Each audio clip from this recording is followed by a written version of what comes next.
우리가 살다 보면 대수롭게 여기지 않던 것이 나중에 큰 문제가 되거나 또 때로는 큰 히트를 치는 경우 뭐 이런 거 있죠. 예. 그런데 암 같은 게 보통 사람들이 처음에 그 어떤 전조 증상이 왔을 때 이걸 대수롭게 여기지 않아요.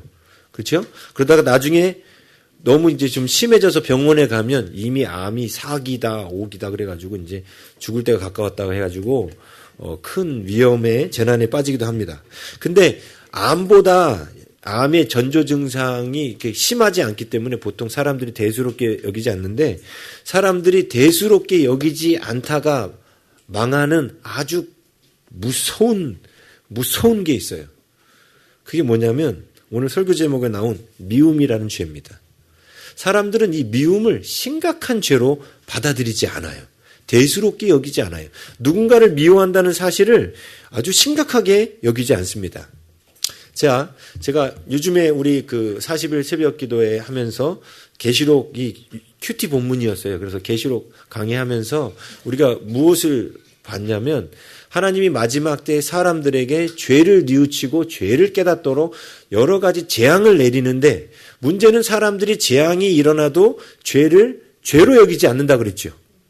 지금 과학과 합리주의 때문에 지진이 일어나도 뭐 지금 호주에 그렇게 많은 가뭄과 산불이 일어나서 대기가 오염되어 그렇게 큰 재난 가운데 있는데도 호주 사람들이 이거를 죄 때문에 호주에서 행한 죄의 결과로 말미암아 그런 재난이 온다고 생각하지 않아요.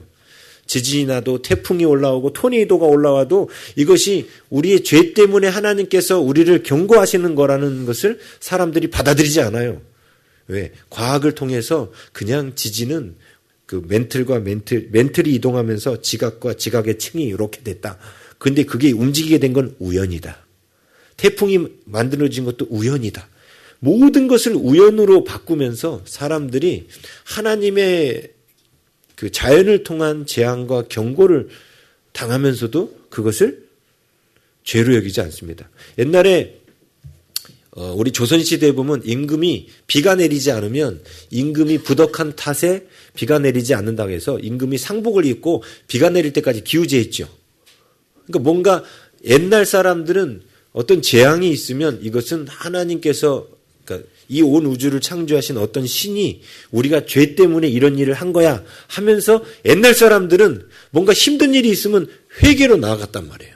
근데 요즘은 그렇지 않아요. 그게 계시록에서 계속해서 경고하면서 보여주는 마지막 때의 현상이었습니다. 보세요. 큰 재앙이 오고 큰 고난이 오고 큰 고통이 와도 그 속에서 자기의 죄를 발견하려고 하지 않는 게 마지막 때의 모습이에요.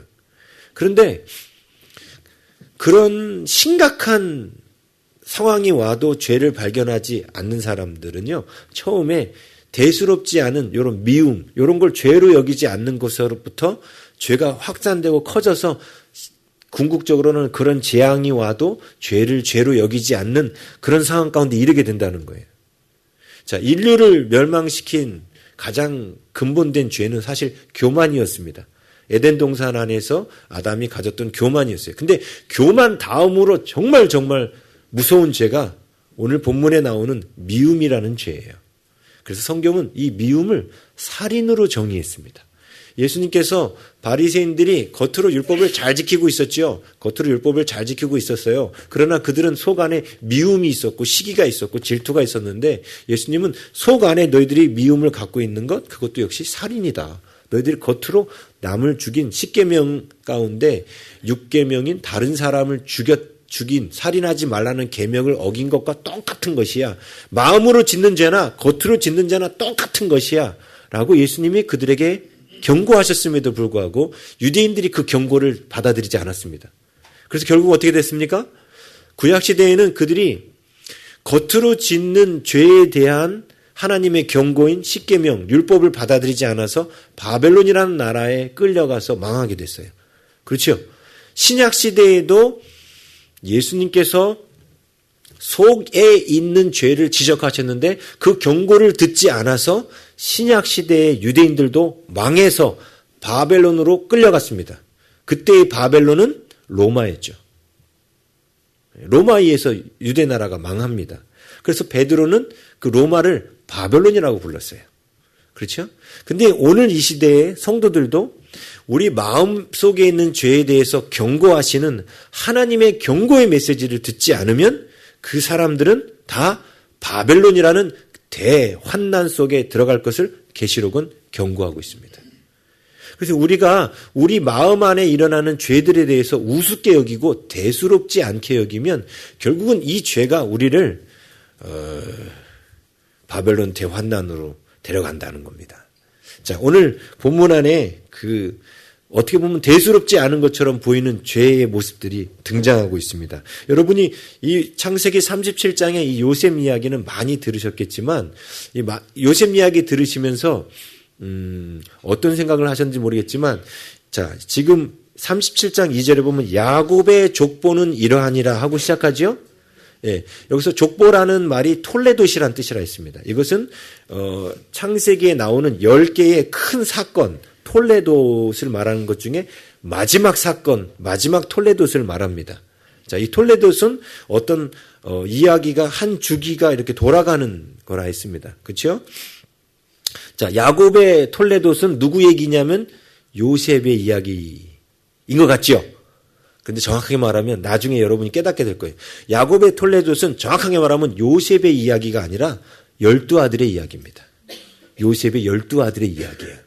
그 이유를 이제 설교 끝날 때쯤에는 이제 왜 그런지 이해하게 되실 거예요. 자, 오늘 여기 보면은 1절에 야곱이 가나안 땅 곧 그의 아버지가 거류하던 땅에 거주했다. 이렇게 말하죠. 이 거주했다라는 단어가 야샤부, 정착하여 살다라는 뜻입니다. 가나안 땅에 야곱이 정착하여 살고 있어요. 자, 보통 톨레도스는 그 사람의 죽음으로 끝나는데 여기서는 지금 야곱의 죽음, 그러니까 이삭의 죽음으로 이삭의 톨레도시 끝났죠. 그리고 지금 야곱 이야기로 이렇게 넘어왔는데 여기 보면 그 야곱의 톨레도스에서는 야곱이 주인공이 아니에요. 절대로. 12아들이 주인공입니다. 자, 그런데 여기 보시면 야곱의 족보는 이러하니라 하면서 제일 먼저 등장한 이름이 누구죠? 요셉이에요. 요셉. 예, 이게 이유가 있습니다. 예, 자, 요셉이 이때 나이가 17세입니다. 17세. 17세면 이때 이 집안 좀 나이를 좀 말씀드릴게요. 요셉이 17세 때 큰 형 루벤은 24살, 7살 차이였거든요. 24살이었어요. 그리고 이때 요셉의 동생은 아마도 1살에서 2살 정도. 되게 어렸을 때. 지금 베냐민의 어머니가 낳자마자 죽었잖아요. 그래서 1~2살 됐을 때고, 그러니까 사실 베냐민이 태어난 지 얼마 안 돼서 요셉이 겪는 일이에요. 자, 이때 야곱의 나이가 108세입니다. 그리고 놀라운 건 이때 이삭의 나이가 168세예요. 우리 앞부분에 35장에서 이삭이 죽은 걸로 나왔지만 사실 37장 이 요셉이 17세 때에는 아직 이삭이 168세로 이후로도 12년을 더 살아요. 이삭이. 예, 근데 이삭의 이야기는 뒤에 아예 안 나오죠. 왜냐하면 새로운 톨레도, 새로운 이야기를 하기 위해서 이삭 얘기를 안 하는 거예요. 정확하게 말하면 이삭이 요셉이 29 되던 해에 이삭이 죽어요. 그러니까 이삭은 죽을 때 손자 요셉이 죽었다라고 생각하고 죽었어요. 이삭은 몰라요. 몰라요. 자, 이런 상황이고요. 자, 여기 본문에 보면 요셉이 17세의 소년으로서 그의 형들과 함께 양을 치고 있었다라고 말합니다. 근데 양을 치는데 아버지의 아내들 비라와 실바와 아들들과 더불어 함께 양을 칩니다. 비라와 실바의 아들들이 단, 납달리, 갓, 아셀 이 4명의 아들들이에요. 이 4명의 아들들과 요셉이 함께 양을 칩니다. 그런데 이렇게 나오죠. 그가 그들의 잘못을 아버지에게 말하더라. 여러분은 이게 고자질이라고 생각하십니까? 아니면 정의감에 불탄 의로운 행동이라고 생각하십니까? 애매하죠? 네, 애매해요. 네. 제가 애매한 것을 정의하는 남자. 이렇게 돼야 되는데 애매해요. 이게 진짜. 이게 고자질인지 아니 형들이 잘못한 걸 아버지한테 이르면은 이러야 돼요? 이러지 말아야 돼요?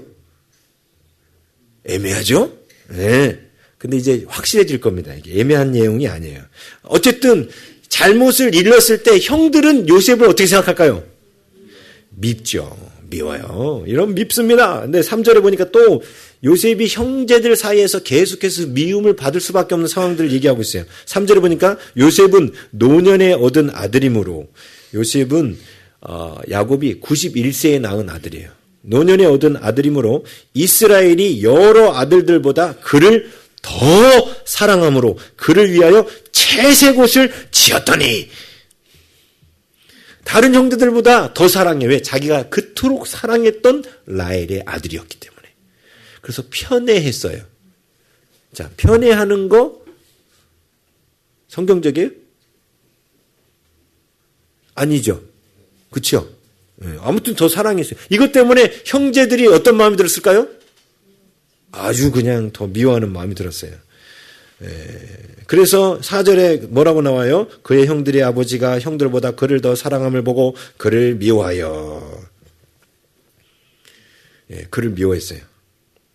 형들의 잘못을 고자질하는 것 때문에 형들한테 미움받고, 야곱 아버지가 특별히 채색 옷을 지어 입히는 그것 때문에 또 미움받고, 요걸로 끝내서도 미움, 가뜩이나 미움을 살 건데, 그 뒤에 5절부터 11절은 요셉이 더 미움받을 만한 행동을 하는 것 같아요. 어떤 행동을 했습니까? 요셉이 어느 날 꿈을 꿨습니다. 근데 꿈에 볕단이 12단이 있는데 형들의 11단이 자기의 볕단에다가 절을 하는 거예요. 절. 여기서 절을 하다라는 이 동사가 왕에게 절을 할 때 쓰는 동사예요. 꾸벅 절을 하는 거예요. 또 이 얘기를 또 아주 7절에 보면 우리가 밭에서 곡식단을 묻더니 이렇게 막 시작되죠. 히브리어 원어로 보면요. 그 영어에 보면 behold 이런 단어 있죠. behold. 이게 뭐예요? 보라! 이런 거예요.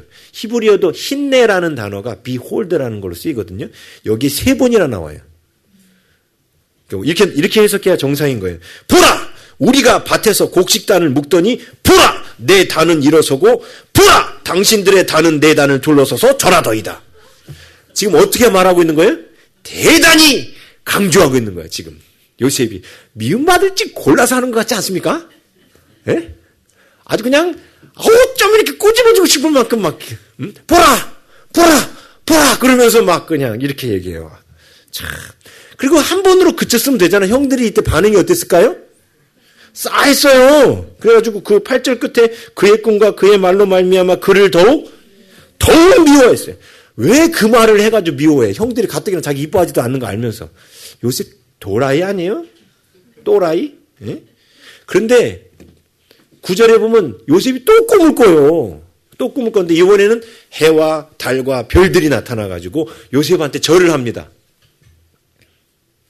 근데 또 놀라운 건요. 9절에 또 안 나온 behold, 이 힌내라는 단어가 또 2번이나 또 나와요. 이렇게 시작합니다. 요셉이 다시 꿈을 꾸고 그의 형들에게 말하여 이르되 보라! 내가 또 꿈을 꾼즉 보라! 해와 달과 11별이 내게 절하더이다. 이렇게 말했다는 거예요. 참 눈치 없어.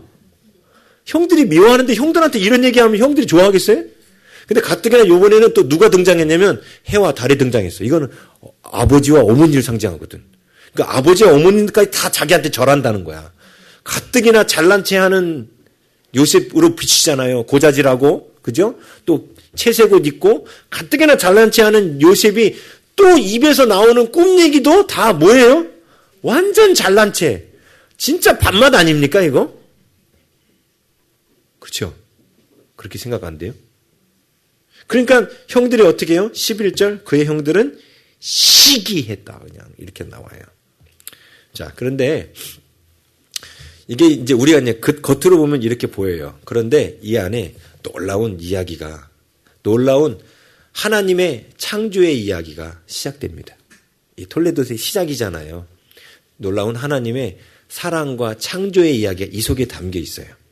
자, 오늘 사건을 보면요. 그 본문을 자세히 들여다보면 그 요셉이 형들한테 미움받는 이 사건이 갈수록 더 이렇게 심화되고 있는 모습이 나와요. 자, 2절에 보면 그들의 잘못을 아버지에게 말하더라 이렇게 표현되어 있죠. 이 말하더라라는 단어가 히브리어로 보라는 단어인데 가져오다라는 뜻이에요. 그러니까 형들의 잘못을 아버지에게 가져왔다. 뭐 이런 식으로 표현해놨어요. 그런데 두 번째 이것이 강조될 때 요셉이 5절에 보시면 요셉이 꿈을 꾸고 자기 형들에게 말하매 이렇게 돼 있죠. 우리 개역 성경에는 다 말하다로 나오지만 히브리어 원문은 동사가 다 달라요. 그러면서 사건이 더 심화되고 있음을 보여줍니다. 이게 5절에 나온 형들에게 말하매라는 단어는 나가드라는 동사를 쓰는데 나가드의 사역형이에요. 이게 뭐냐면 환히 보이게 하다. 환하게 보이게 하다. 이런 뜻이에요. 말하다라는 뜻이. 그리고 9절에 가면 요셉이 다시 꿈을 꾸고 그의 형들에게 말하여 이르다. 말하다는 동사가 두 번 쓰였어요. 근데 앞에 나온 이 말하다라는 단어가 사파르라는 단어인데 이게 사파르의 강화형, PL형인데 이거는 자세히 말하다 이런 뜻이에요. 계산하듯 아주 꼼꼼하게 설명하다인 거예요. 그러면 동사만 따져놓고 보면 이런 거예요. 형들의 잘못을 가져왔어. 그죠? 그리고 아버지에게 환하게 보이게 해. 그리고 자세히 따져서 브리핑해줘. 마치 이런 것처럼 보이는 거예요.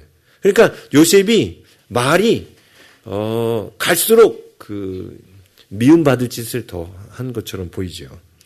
이거와 반면 또 뭐가 똑같이 이렇게 강화되고 있냐면 3절에 보면 자 요셉에게는 요셉이 형들과 뭔가 구별되는 것이 강화되고 있어요. 어떻게 강화되냐면 첫 번째는 3절에 채색 옷을 지었다고 그랬죠. 그럼 요셉이 뭔가 옷으로 구별되고 있어요. 그런데 7절에는 당신들의 단이 내 단을 둘러서서 절하더이다. 이게 또 요셉이 형들과 또 구별되죠? 꿈으로. 그 다음에 9절에 보면 해와 달과 11별이 내게 절하더이다. 이거 이제는 아버지까지 해서 완전히 구별되지요. 이것도 역시 강화되고 있어요. 표현이 갈수록 더. 세 번째로 강화되는 표현이 뭐냐면 이거에 대한 형들의 반응이에요. 4절에 보면 뭐라고 써있냐면 4절에 그를 미워하여 그에게 편안하게 말할 수 없었더라. 이렇게 나왔죠. 미워하다라는 말도 나오는데 그에게 편안하게 말할 수 없었다는 뜻이 그러니까 히브리어를 직역하면 그에게 샬롬을 말하지 못하더라. 이런 뜻이에요. 샬롬이 뭐예요? 안녕. 이런 뜻이에요. 다시 말하면 동생에게 인사도 안 했다는 뜻이에요. 야곱을 미워해 처음에는 그러니까 요셉을 미워해서 인사도 안 했어요. 근데 두 번째 단계에 가면 8절에 가면 꿈을 꾸고 난 뒤에 8절에는 어떻게 나오냐면 그를 더욱 미워했다. 더욱이라는 말이 나와요. 히브리어 원문에도 더욱이라는 말이 강조돼요. 더욱 미워했어. 강화됐죠? 자, 11절에는 뭐라고 나왔냐면 그의 형들은 시기했다라는 말이 나오죠. 이 시기하다라는 말은 카나의 강조형인데요. 이건 흥분이 넘치어 질투로 성을 내다 이런 뜻이에요. 아주 그러니까 화난 모습이 더 심해지는 거예요, 형들이. 그런 모습을 지금 일부러 기록하고 있습니다. 자, 이런 모습을 보면 지금 우리가 여기서 눈치를 채야 돼요. 자, 창세기는 10개의 톨레도스로 구성되어 있는데 첫 번째 창세기 1장은 톨레도시 아니에요. 근데 첫 번째 창세기 1장이 10개의 톨레도스를 다 창세기 1장에 나오는 톨레도시 10개의 톨레도스에서 반복되는 그 주기를 설명하고 있다고 했습니다. 뭔 얘기인지. 자, 창세기 1장에 보면 땅이 혼돈하고 공허하며 흑암이 깊음 위에 있고 하나님이 처음 창조하신 세계의 모습이 혼돈과 공허라고 그랬어요. formless, 공허, empty. 속이 텅 빈 거예요. 그렇죠? 그런데 하나님이 창조 역사는 뭐였어요? 첫 번째, 두 번째, 세 번째 날 formless의 form을 만드는 거였어요. 그렇죠? 하늘을 빛을 만드시고 궁창 위의 물과 궁창 아래의 물을 폼을 만드신 거. 그리고 궁창 아래의 물에 땅이 드러나게 하는 폼을 만드셨어요. 그리고 네 번째, 다섯 번째, 여섯 번째는 각각 첫 번째에 대해서 채우는 거. 빛, 해, 달, 별로 채우셨죠. empty를 채우시는 거. 공허 가운데. 그 다음에 궁창에다가는 새를 채우시고 궁창 아래의 물에다가는 물고기를 채우시고 그 다음에 땅에다가는 짐승과 사람을 채우시고 그래서 하나님의 창조의 역사는 틀을 만드시고 채우시고 그 다음에 마지막 7번째 안식하셨더라. 이게 창세기 1장에 나온 건데 이게 대단히 중요한 게 이게 계속 반복된다 했죠. 그래서 첫 번째 톨레도신 창세기 2장에서 천지에 창조된 대략이 이러하니라 해서 대략이라는 단어가 톨레도시라고 했어요. 그렇죠? 거기서도 이게 반복됐죠. 어떻게 반복됐는지 기억나세요? 자, 혼돈과 공허와 흑암의 모습이 뭐였냐면 아담이 지어지기 전에 흙의 상태로 있는 모습이었어요. 근데 안개만 수면 위에 올라 온 땅을 적시더라 그랬죠. 땅이 물기가 있어야 뭉쳐져요. 거기서 나타난 수면은 바로 창세기 1장 2절에 땅이 혼돈하고 공허하며 흑암이 깊음 위에 있는데 하나님의 신이 수면 위에 운행하셨죠. 그 수면 밑에 있던 물 밑에 있던 물은 깊음, 혼돈과 공허와 흑암의 상태라고 그랬어요. 근데 하나님의 신이 이 위에 운행하시더니 틀을 만드시고 채우셨던 거예요. 그렇죠? 마찬가지로 창세기 2장에서도 땅이 이거 갖고 아담을 만들려면 물이 촉촉해야 돼요. 그래서 안개가 올라와 이렇게 촉촉하게 만들었어요. 그리고 나서 어떤 일이 일어나요? 틀을 만들었죠. 하나님의 손으로 아담을 빚으셨어요. 그 다음에 하나님이 어떻게 하셨어요? 후 하고 그 코에 생기를 넣어서 채우셨죠. 그리고 나서 7번째 날의 안식이 뭐라 했습니까? 안식의 땅으로 옮기는 거였어요. 지금 이 패턴, 혼돈과 공허 가운데 틀을 만들고 채우고 안식이 오는 요 톨레도스의 패턴이 모든 톨레도 안에 반복되고 있다라고 말씀드렸어요. 그래서 노아 홍수 때에도 이랬다 했죠. 노아가 뭘 만들어요? 방주를 만들어요. 방주를 만들 때 나무들은 말 그대로 혼돈과 공허야. 그걸 갖다가 방주 틀을 만들죠. 다 틀을 만들었더니 하나님이 거기다 뭘 하셨어요? 동물들을 채우셨죠. 그래서 방주 안에는 안식이 생겼죠. 그렇죠? 그리고 나서 여기서 끝나는 게 아니야. 그 방주가 떠오를 때 물이 온 세상에 가득 차버렸어요. 그렇죠? 온 세상에 가득 차니까 이 밑에는 다시 뭐가 왔어요? 혼돈과 공허가 왔죠. 혼돈과 공허의 깊은 바다 위에 뭐가 떠 있었어요? 방주. 하나님의 창조의 그 영, 하나님의 신이 수면 위에 운행하시더라가 이제는 방주로 바뀐 거예요. 이 방주가 떠다니다가 나중에 이 방주가 나중에 어떤 일을 해요? 그래서 그 창세기 8장에서 보니까 또 틀을 만들어요. 온 땅이 마르고 또 이 방주에서부터 동물들이 나와서 땅을 채우죠. 채우는 역사가 있었어요. 그래서 톨레도시 이런 식으로 혼돈과 공허 가운데 하나님이 틀을 만들고 채우시고 안식이 오고 이게 계속 반복됐습니다. 우리는 그것을 아브라함의 일생을 통해서도 봤고요. 이삭의 일생을 통해서도 봤어요. 그리고 야곱의 일생을 통해서도 그걸 봤습니다. 자, 오늘 이제 마지막 톨레도시 야곱의 족보기 때문에 여기 안에도 그 톨레도시 시작되고 있는 거예요. 그러면 항상 톨레도시 시작될 때의 모습은 뭐냐면 혼돈과 공허지요. 자, 우리 야곱 집안에 있는 혼돈과 공허의 모습이 보이십니까? 형제들끼리 뭐 하고 있어요? 지금 미워하고 있죠. 이게 바로 혼돈과 공허예요. 그렇죠? 근데 이것만 있는 게 아니에요. 지금 야곱 집안에 있는 혼돈과 공허를 대단히 많이 얘기하고 있는데 37장 2절에 보면 자, 아까 이게 고자질인가? 정의로운 것인가? 이런다 했죠? 애매하다 그랬죠? 근데 애매하지 않아요. 모세는 창세기 37장을 기록하면서 요셉의 이 행동을 비판하지 않았어요. 요셉의 행동을 옳은 것으로 이야기합니다. 자, 그걸 이제 보여드릴게요. 자, 37장 2절에 보면 그가 그들의 잘못을 아버지에게 말하더라라고 돼 있죠. 그래서 잘못이라는 단어가 히브리어로 라아라는 단어예요. 이건 악이란 뜻입니다. 악. 온 땅을 악하게 만들었던 온 땅에 악이 가득하더라. 이게 뭐예요? 노아 홍수 때 있었던 일이죠. 그 악이라는 단어, 똑같은 단어예요. 쉽게 말하면 지금 그 노아 홍수 때 멸망해버린 그 물 밑에 있는 그런 사람들처럼 야곱의 아들들에게 악이 있었다는 거예요. 그렇죠? 그 다음에 지금 또 보면은 야곱이 지금 그 요셉을 누구와 함께 일하게 했냐면 비라와 실바의 아들들과 일하게 했다고 나와요. 왜 레아의 아들들의 이름은 빠졌을까요? 그 이유는요. 레아의 아들들이 나이가 많아요. 제일 먼저 낳았잖아요. 르우벤. 그러니까 지금 그 요셉하고 큰형 르우벤하고 7살 차이 난다 했잖아요. 근데 지금 단, 납달리, 갓, 아셀은 늦게 태어나서 요셉이 태어날 무렵에 태어난 형제들이에요. 그래서 나이가 비슷비슷해요. 그러니까 레아의 6 아들과 야곱이 의도적으로 분리시켜 놓은 거예요. 그래서 레아의 아들들과의 다툼을 막기 위한 겁니다. 그리고 얘네들은 벌써 차별받고 있는 거예요. 빌하와 실바는. 뭔가 종이 아들들이잖아요. 그렇죠? 그 다음에 지금 혼돈과 공허의 모습이 또 뭐가 있냐면 지금 베냐민에게는요. 돌봐줄 엄마가 없어요. 지금 야곱의 12아들 가운데 11명의 아들이 혼돈과 공허 가운데 있음을 보여주려고 지금 말씀드리는 거예요. 지금 베냐민에게는 돌봐줄 엄마가 없죠?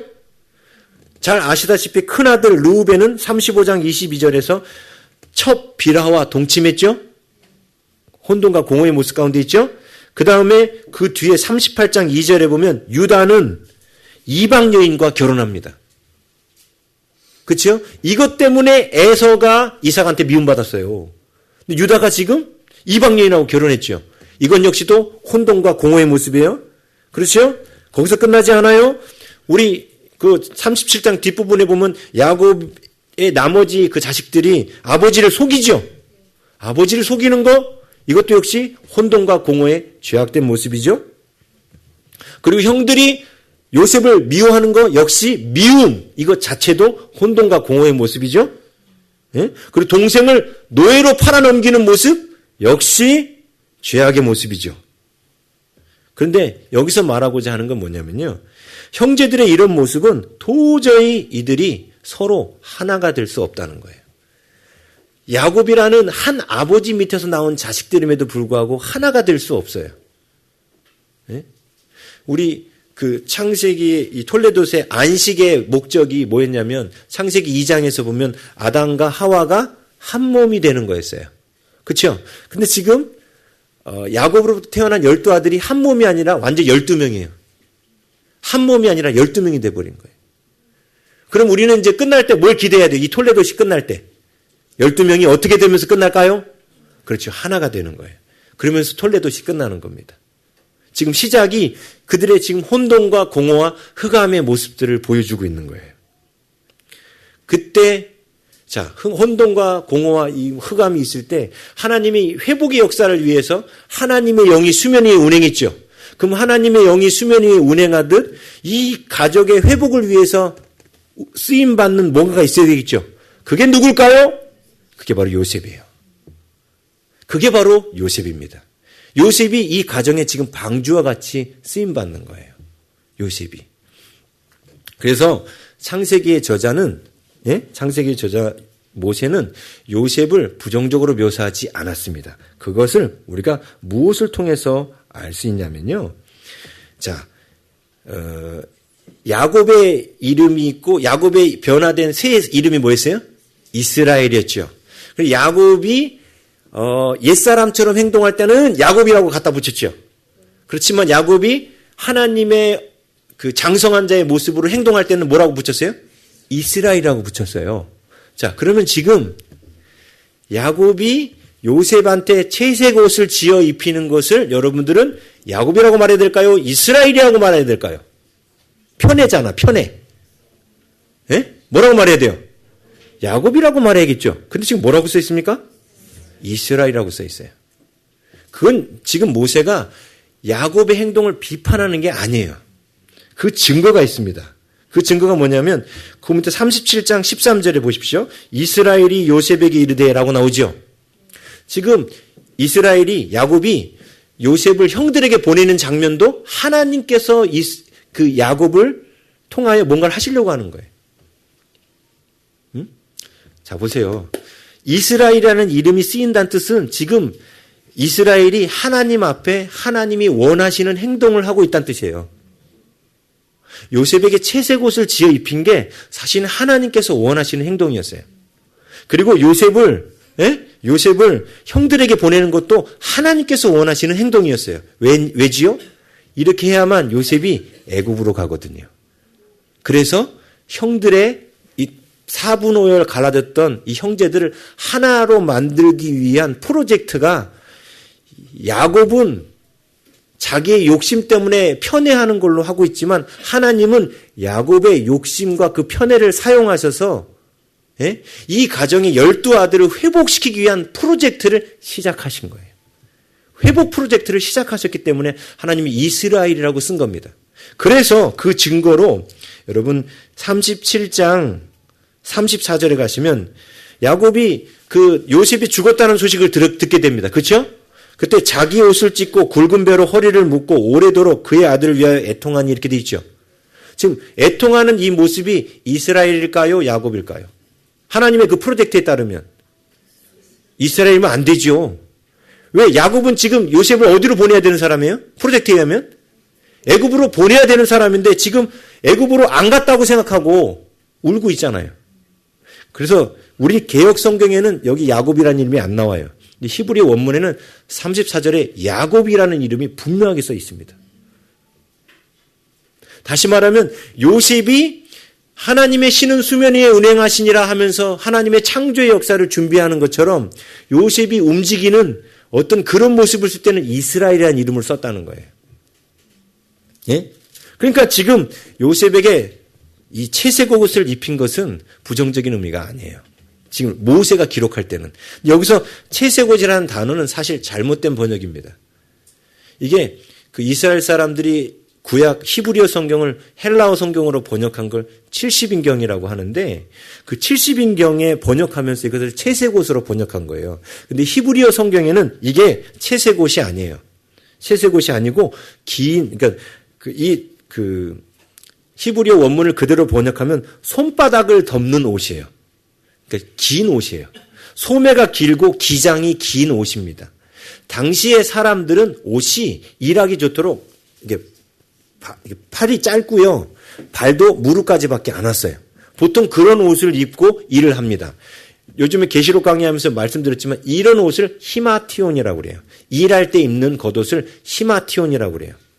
그런데 특별한 예식 같은 데 갈 때는 왕들도 더 긴 옷을 입죠. 예식에는. 이 긴 옷 입고는 일하기가 힘들어요. 지금 요셉에게 입힌 옷은 소매를 이게 손바닥을 덮는 긴 옷이라는 뜻이고 발목을 덮는 긴 옷이라는 뜻이에요. 이건 일할 때 입는 옷이 아니에요. 그래서 계시록에는 이 옷을 두루마리라고 번역했고 스톨레라고 번역했어요. 그래서 어린 양의 혼인잔치에 참석할 때 하나님의 백성들에게 그 긴 소매의 스톨레를 입힙니다. 예? 옷이 달라요. 지금 야곱은 자신도 모르게 사실은 하나님의 회복 프로젝트를 위해서 쓰임받았던 그 모습이 뭐냐면 지금 이 본문의 포커스는 야곱에게 있지 않아요. 요셉에게 있어요. 어떻게 야곱이 이제 준비를 했냐면 요셉에게 채색 옷을, 이 긴 소매 옷을 입힌 것 자체가 바로 그 준비예요. 자, 여기 보면은 이 긴 소매 옷이 어떻게 보면 차별하는 것처럼 이렇게 편애로 보이는 것처럼 보이지만 지금 요셉은 그 형제들의 감독자의 옷을 입고 있는 거예요. 형제들이 잘못하는 것에 대한 잘못을 바로잡기 위한 감독자. 다시 말하면 요셉 안에는 옳음이 있어요. 정의가 있어요. 요셉이 나중에 보디발 장군의 아내가 유혹할 때 죄에 넘어집니까? 안 넘어져요. 요셉이 12아들 가운데 가장 정직하고 바른 사람이라는 거 아시죠? 네? 근데 그 모습이 왜 그렇게 됐냐면 전에 말씀드린 것처럼 라헬의 사랑을 듬뿍 받았고 야곱이 특별히 요셉은 하나님의 말씀으로 잘 가르쳤어요. 그래서 요셉에게 사랑을 공급하고 요셉에게 정의를 가르쳤기 때문에 요셉이 바로 그 혼돈과 공허의 11명의 아들을 회복시켜 줄 수 있는 사람으로 야곱이 지금 준비시켜 놓았음을 성경은 이런 그림 언어를 갖고 보여주는 거예요. 요셉이 지금 나머지 11명의 형제들을 하나로 묶는 그 귀한 프로젝트 가운데 쓰임받을 수 있도록 야곱에 의해서 준비되었음을 보여주려고 이 채색 옷이라는 이 긴 소매 옷 이야기를 쓴 겁니다. 그래서 여기 보면 우리가 이제 성경을 보면 나중에 요셉이 이런 얘기를 하잖아요. 그 요셉이 그 형들한테 내가 요셉이야 이거 딱 밝혔을 때 그때 요셉이 어떤 얘기 그 프로젝트의 완성 시점이잖아요. 그때 어떤 얘기를 해요? 자, 45장 4절에서 7절 한번 봅니다. 창세기 45장 4절에서 7절.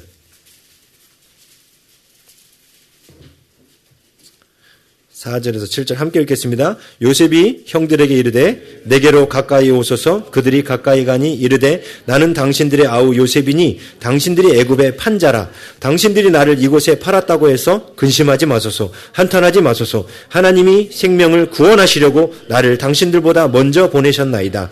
이 땅에 2년 동안 흉년이 들었으나 아직 5년은 밭갈이도 못하고 추수도 못할지라. 하나님이 큰 구원으로 당신들의 생명을 보존하고 당신들의 후손을 세상에 두시려고 나를 당신들보다 먼저 보내셨나니. 아멘.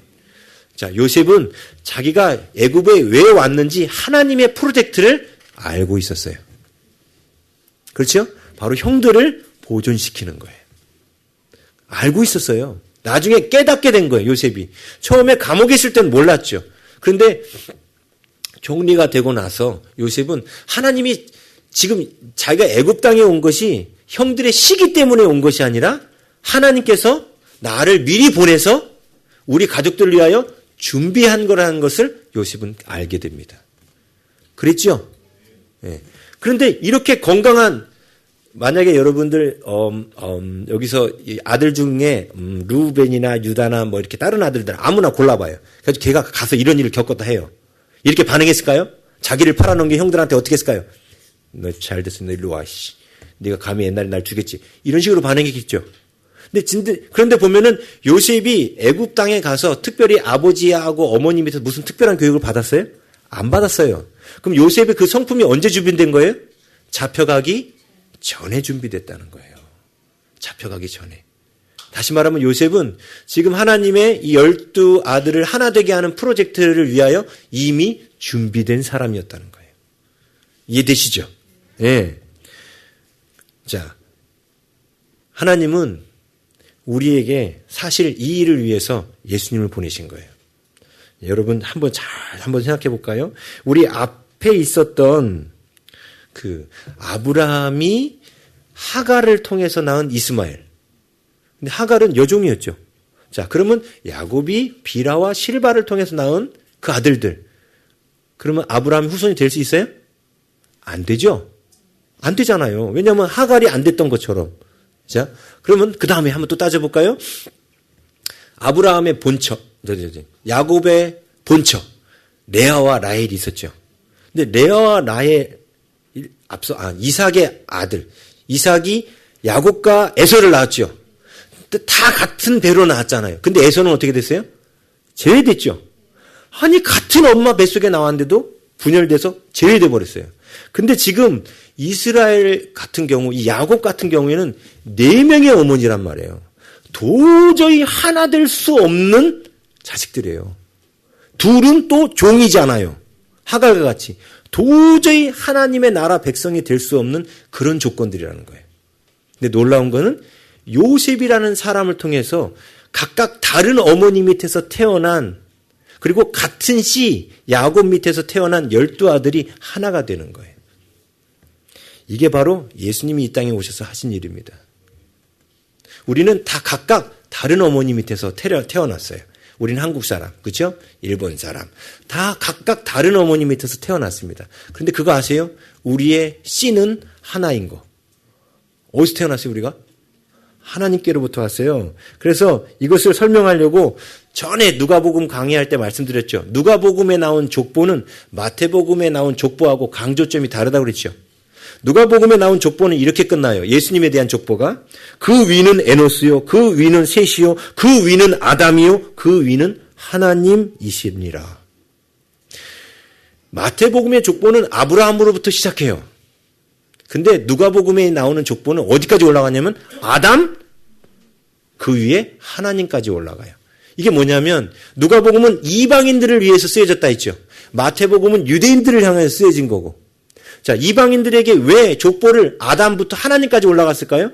그 족보 따지면 이 세상에 있는 모든 열방이 다 하나님의 후손인 거예요. 아담의 후손이면서. 그렇죠? 그래서 온 인류가 원래가 한 가족이었다는 거예요. 여러분 그거 아세요? 여러분 옆에 있는 분들은 원래 한 가족이에요. 모르셨죠? 네? 왜? 우리 할아버지가 아담이잖아. 한 가족 아니에요? 한 가족이에요. 근데 할아버지보다 한 번 더 올라가면 우리가 어디서부터 나왔어요? 하나님으로부터. 그래서 원래 우리는 한 가족이에요. 근데 죄로 말미암아 우리 인간 가운데 교만이 들어오고 미움이 들어오면서 심지어 같은 배에서 태어난 야곱과 에서도 그 미움 때문에 둘이 돼버렸어요. 다른 배에서 태어나고 종 밑에서 태어난 사람이 둘이 되는 건 좀 이해가 가. 근데 야곱과 에서와 같이 같은 배에서 태어났음에도 불구하고 미움 때문에 둘이 돼버렸단 말이에요. 근데 하나님께서는 이 미움을 이 인류 가운데서 지우개로 지워버리고 싶으신 거예요. 우리 가운데 그 미움이 지워지면 우리가 바로 한 몸임을 깨닫게 됩니다. 우리가 하나라는 사실을 발견하게 돼요.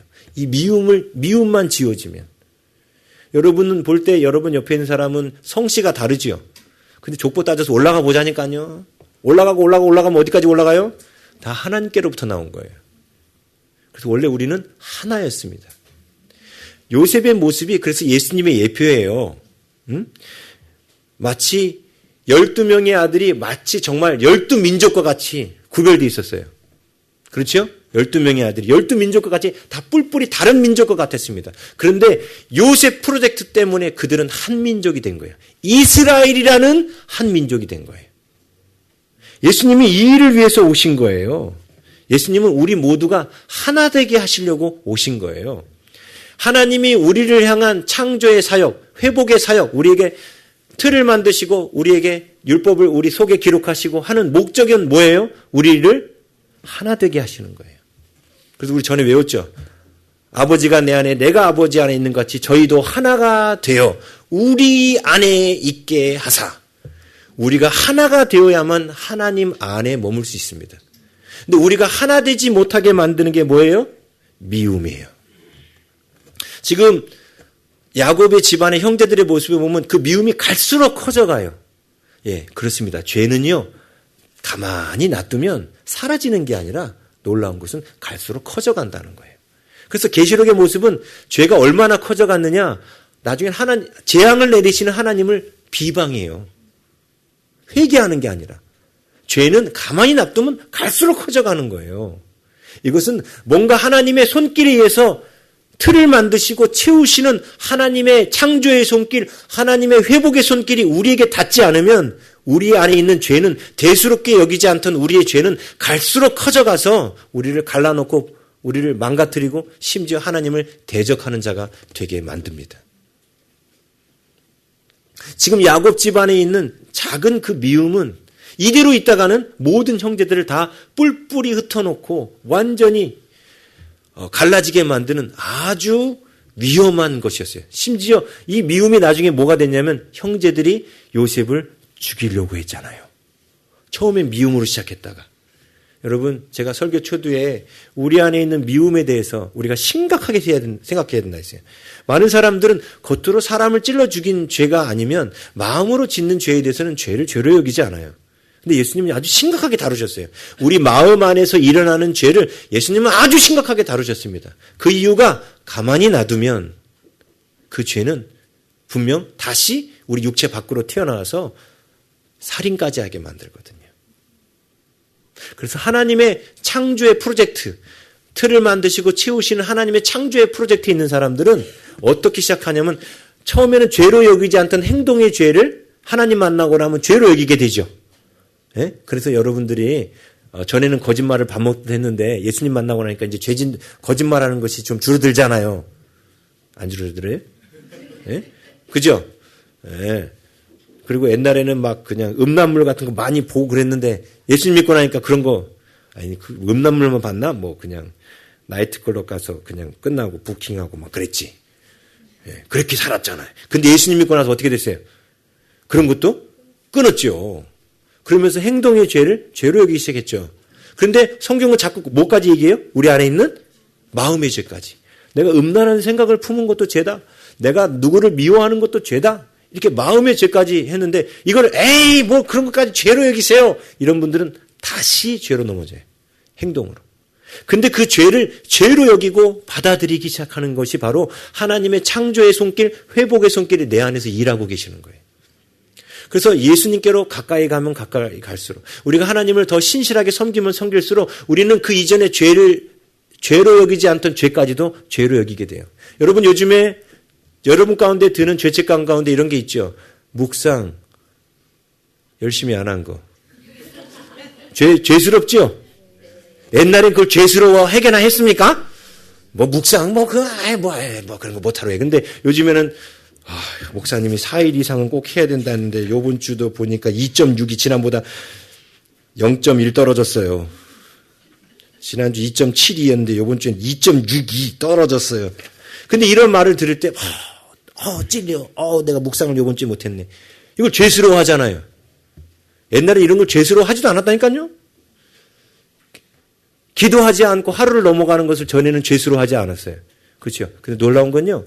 우리가 하나님께로 가까이 나아가면 나아갈수록 그런 것이 하나님 앞에 회개의 제목이 된다는 거예요. 그렇죠.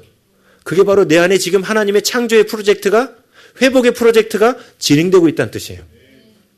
근데 하나님과 멀어지는 사람은 죄를 죄로 느끼지 못해요. 미움, 마음속에 있는 죄 대수롭게 여기지 않아요. 그래서 망가지는 거예요. 지금 요셉의 집안도 아마 요셉이 조금만 더 있었으면 형들한테 죽었어요. 만약 요셉이 가다가 미디안 사람에 의해서 애굽으로 끌려다가 밤새 도주를 했다고 그래요. 야밤 도주했다고 그래요. 그래서 집으로 돌아왔어. 그럼 형들이 어떻게 될까요? 저놈 죽었다고 보고는 또 왔네. 어떻게 해요? 죽여야지. 그렇게 됐겠죠.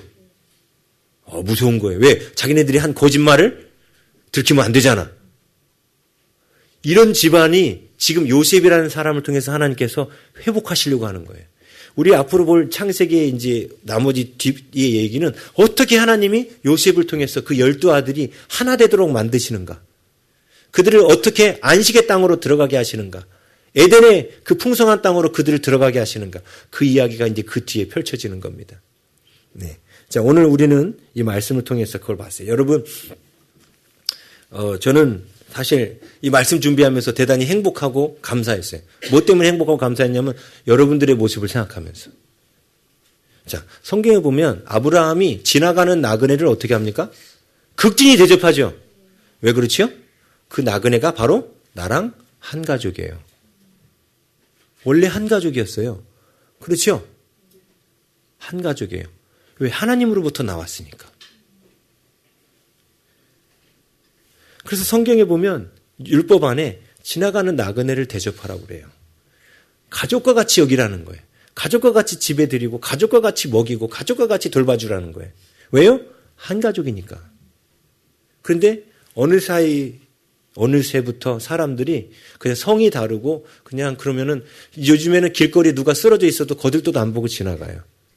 자기 가족이라고 여기지 않아요. 그런데 예수님께서 오셔서 이 일을 바꾸신 거예요. 우리 모두가 다 한 가족임을 알게 하신 거예요. 그게 예수님의 복음입니다. 그래서 이 복음을 갖고 있는 사람들은요, 바로 처음 찾아온 낯선 사람도 한 가족인 거예요. 어저께 우리 진현 형제가 처음 왔거든요. 그죠? 근데 막 분위기 어땠어요? 아주 좋았죠? 다들 가족처럼 맞이하지 않던가요? 네, 그래서 그런 거예요. 제가 그러니까 우리 교인들이 자랑스럽다는 거지. 그래서 이렇게. 자기 가족이에요, 가족. 성이 다른 거, 상관없어. 다 어디부터 나왔어요? 아담의 후손 하나님께로부터 나온 거예요. 이게 한 가족이란 뜻이에요. 원래 우리는 한 가족이었습니다. 근데 타락으로 말미암아, 교만으로 말미암아, 이 미움으로 말미암아 우리가 하나됨을 잃어버린 거예요. 이제 우리는 요셉의 프로젝트가 진행되는 이 모습을 통해서 우리도 원래의 자리, 우리가 한 가족이었음을 기억하는 그 자리로 돌아가는 거예요. 그래서 우리 교회에 오시는 선교사님들이나 그런 목사님들 오시면 잘 대접하는 이유도 뭐예요? 우리가 한 가족이기 때문에 그런 거예요. 한 가족이기 때문에. 하나님은 요셉을 통해서 그걸 회복시키신 거예요. 예수님이 오셔서 바로 그걸 회복시키신 거예요. 그래서 계시록에도 보면 예수님의 그 복음이 만국에 증거되는 복음이라고 말해요. 모든 열방 가운데 여러 나라에 정하는 복음이 뭐예요? 우리 모두가 한 가족이라는 거예요. 그것이 바로 하나님께서 우리에게 주신 선물입니다. 여러분, 요셉에게 긴 옷을 입혔다 했죠? 예수님께서도 이 땅에 그래서 스톨레라는 긴 옷을 입고 오신 거예요. 예수님께서도. 그래서 우리를 어린 양의 신부로 준비시키시는 거예요. 그게 우리가 주님 안에서 회복되는 모습입니다. 우리 좌우에 계신 분들하고 이렇게 마지막으로 인사 나누겠습니다. 우리는 한 가족입니다. 우리는 한 몸입니다. 네, 할렐루야.